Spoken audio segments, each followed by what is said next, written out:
Hi, everybody. Good afternoon. It's Marcella Friel here, and I am a mindful eating mentor who helps health-conscious women like you love and forgive yourself, your food, and your figure. And today in this Facebook Live talk, I'm going to talk about making friends with success. And I'm sure you know, this is the time of year to talk about things like this. You know, it's New Year's, and there's a lot of talk about New Year's resolutions and taking a fresh start. And perhaps if for you, part of that fresh start includes, you know, really tackling your food and your body image issues and really losing the weight that you've been wanting to lose, then you are no doubt involved in, you know, this whole process that's going on at this time of year.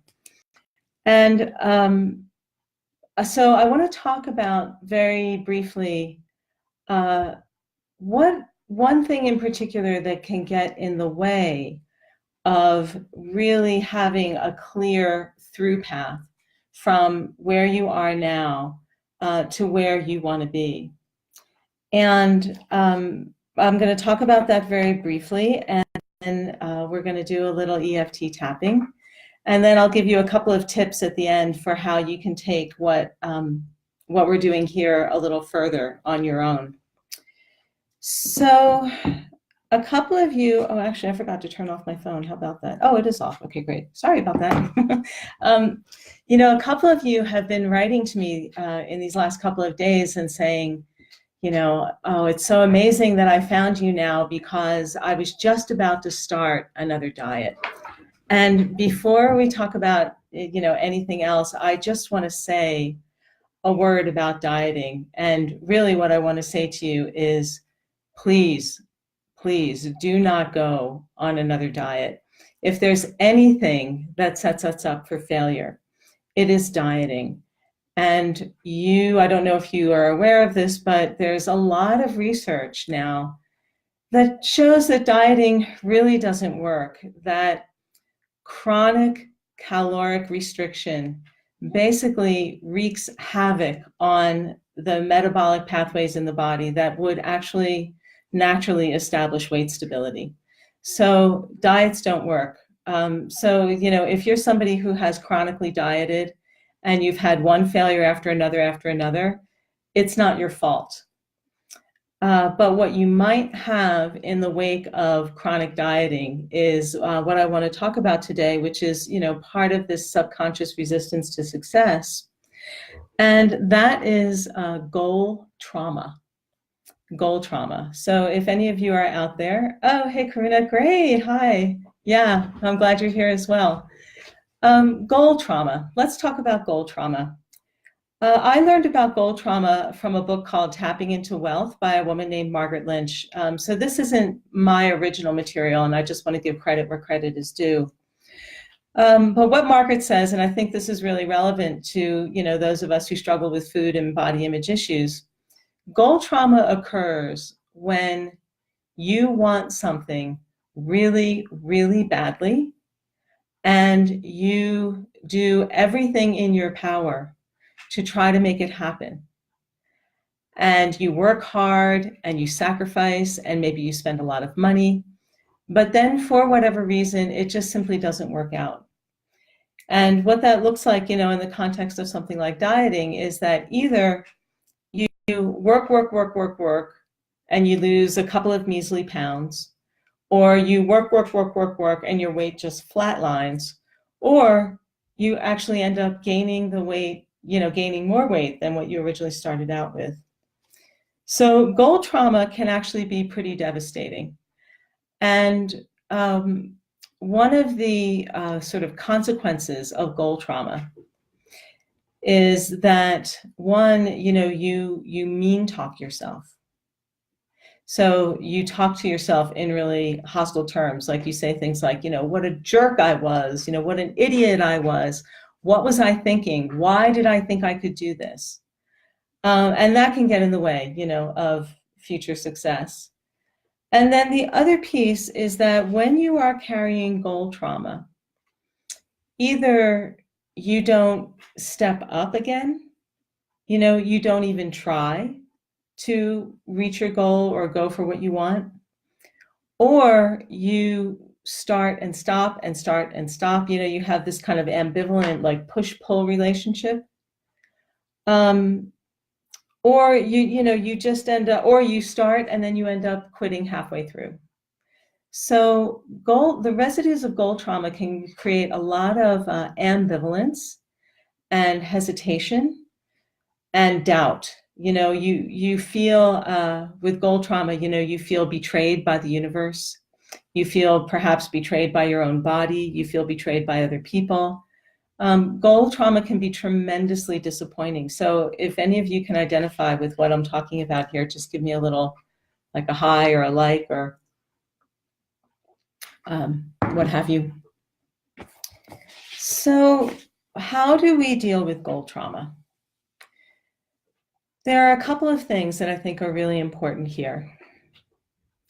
One is to acknowledge and honor the grief, the loss. Okay, great. Hi. The grief, the loss, the disappointment.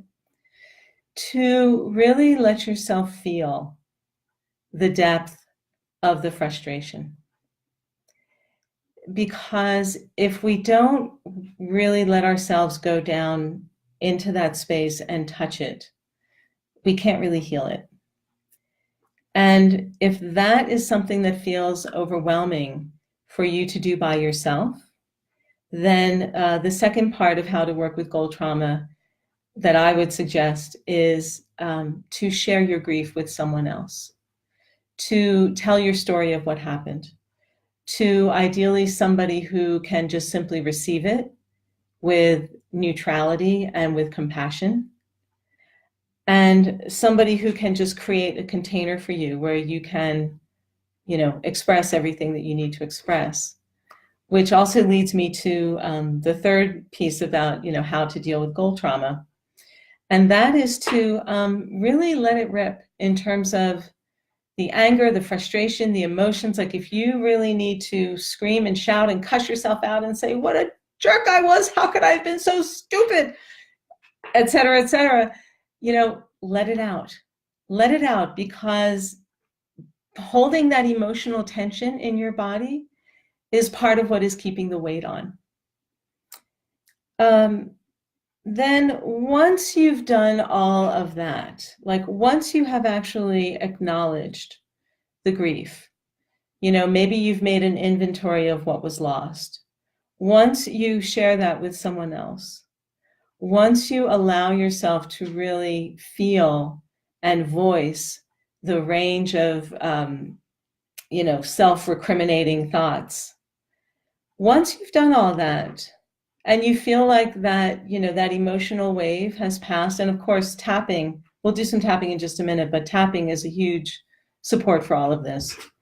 So once you've done all of that, then it's really important to acknowledge your strength and to inventory your resilience. So in the case of, let's say, you had, give me a goal trauma here. So, you've gone to the gym and, you bought this fancy gym membership and you showed up every day and you worked out really hard and you did that for months and you only lost 2 or 3 pounds, right? It's important here in terms of clearing that goal trauma to acknowledge you were committed, you showed up, and you're still here. It didn't totally, even though it was a devastating failure, it didn't totally take you out. And I know it didn't totally take you out because if it had, you wouldn't be here listening to this. You wouldn't be willing to step up to the plate and, take a fresh start. So acknowledging your strength, and again, that's where the support of another person can be very helpful. Again, that compassionate listener who can, really process this with you. And then the last piece, of course, is to bless and release that goal trauma. So to just really take time with it, to acknowledge that it happened, to forgive yourself for whatever ways you feel like you fell short, and then to bless whatever lessons it has taught you, whatever gifts it might have given you that you wouldn't have otherwise gotten, and whatever blessings there might be in it.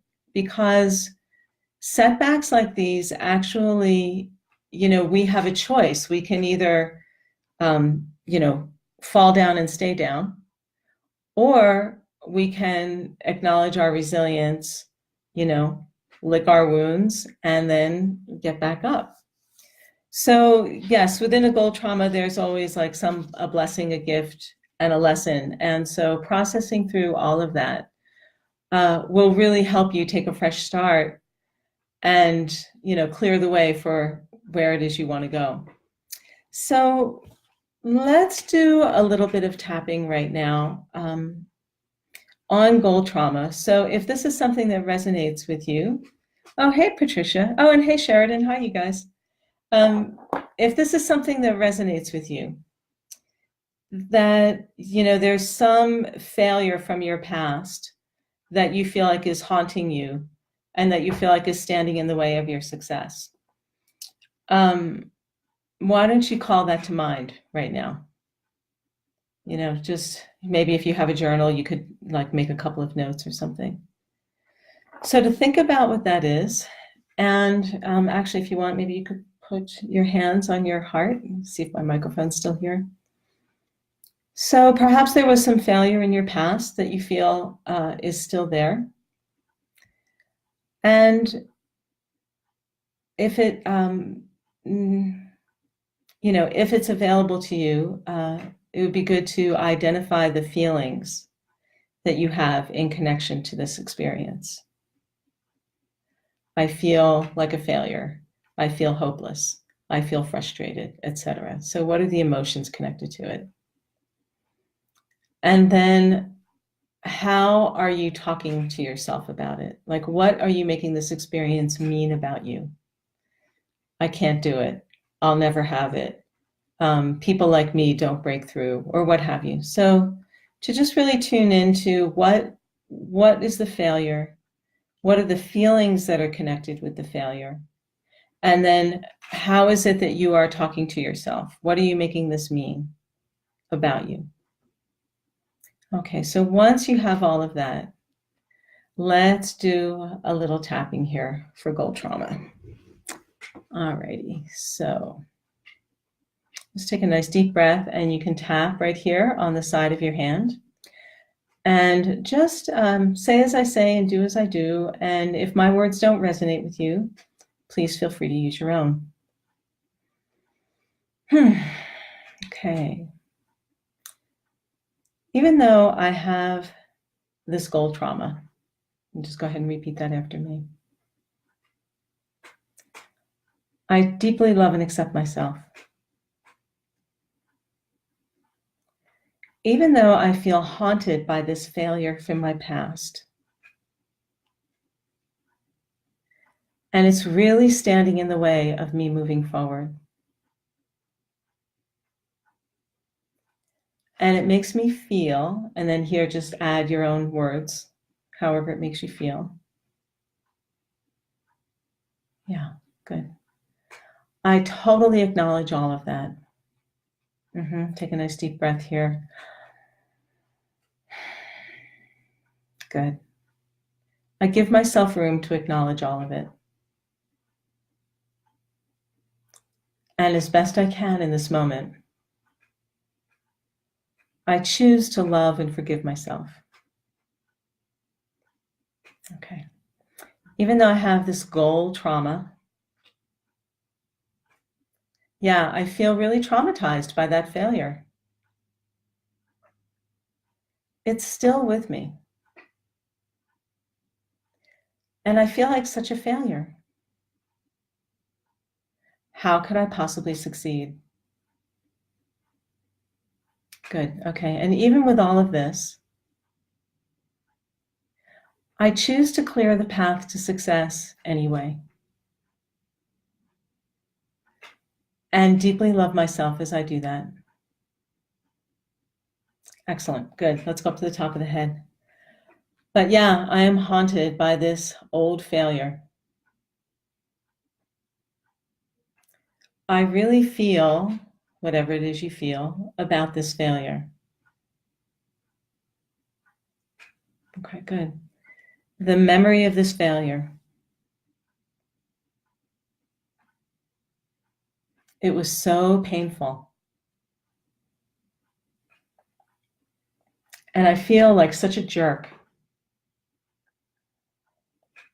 Okay. I feel so stupid. Or whatever it is you feel, use your own words here. What was I thinking? Okay, tapping underneath the arm. How could I have been so dumb?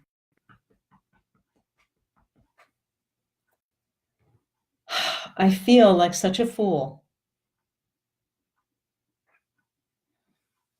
I feel so stupid. Okay, so this is the place where you just stay with those feelings, keep verbalizing them. What was I thinking? How could I have been so stupid? If there was money involved, how could I have spent all that money for nothing, whatever it is, right here. Okay. And just stay with this until you start to feel like something is shifting.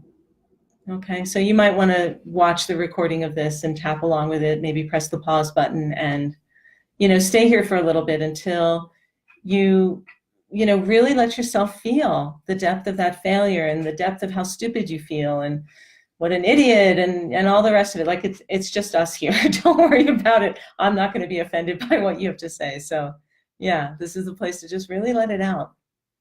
Okay. Okay, even though this really was such a failure.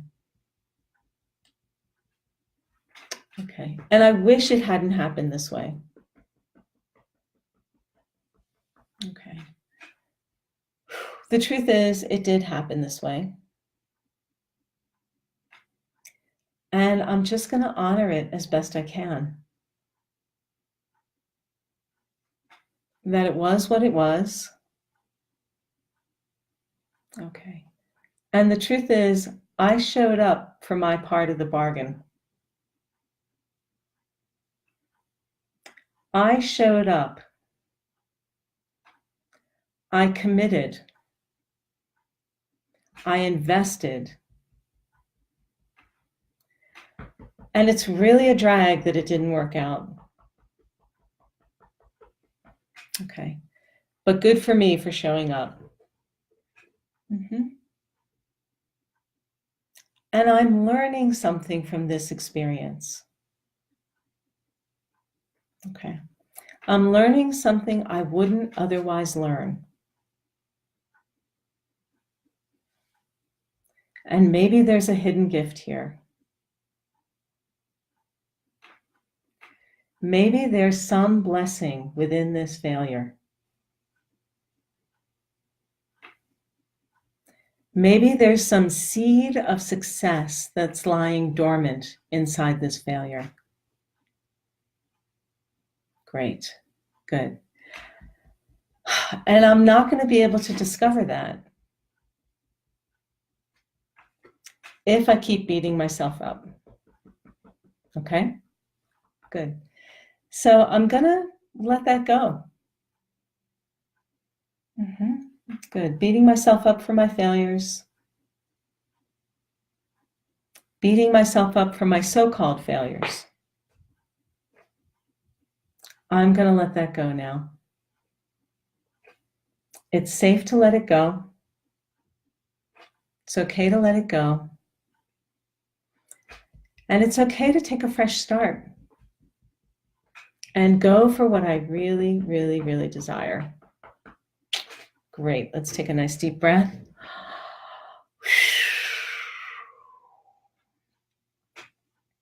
Good. So after a round of tapping like that, you can go back and revisit what you originally were feeling and what you were telling yourself about it, and see if the intensity of that has shifted. Now, In most cases with tapping, it will go down, but in some cases it can spike up and it can become more intense. And especially if it's connected to something deeper in your history, you know, then that's the case. That's the time when it's really good to work with a tapping practitioner, because, you know, you might be going down a bit of a rabbit hole into your history, and it's just good to have support when you're doing that. So I hope that this is helpful. And I want to leave you with some final thoughts about making friends with success. One of them you might have gotten already from this conversation is that making friends with success is actually about making friends with failure. Because the truth is, every path of success will bring failure along with it. If you talk to people who are successful, you will find they had numerous failures before they succeeded. So like the basketball player Michael Jordan, he didn't make his high school basketball team. And he went home and he cried and he said he was never going to play basketball again. And his mother actually came in and said, you know, you get back out there on that basketball court. So, you know, there's a lot of, every path of success basically has failure within it. So failure is just stepping stones on our journey. It doesn't mean anything about us. If anything, it means that we showed up and we tried. You know, there are all kinds of other stories of failure. You probably know some of these, like Oprah, you know, when she was a broadcaster in Baltimore, you know, she got fired from her job and they said she had no future in television. I mean, can you can you imagine like the executive from the TV station who said that? You know, Oprah's like a multi-billion-dollar brand now, you know, I mean, so, you know, she didn't let the failure stop her. So this is an important piece of clearing the way to success and making friends with success is, you know, failure is just a stepping stone. And the more skills we develop for making friends with failure, the more easily it is that we can make friends with success as well. And actually, there is one more thought that I want to leave you with, which is that success, success, in my experience and in my observation, is really not an event. It's a way of being. And there are all kinds of things that we can do along the way to create success as we go, so that we calibrate ourselves to success. We accustom ourselves to success. And then when the success that we want actually shows up and comes, you know, we can welcome it as something that we've been moving toward all along. So I think that's all I want to say for now. If you would like to have more of a conversation with me, please feel free to post a comment on this video. I'd really love to hear what you have to say. And you're also welcome to contact me offline through my website, marcellafriel.com, marcellafriel.com.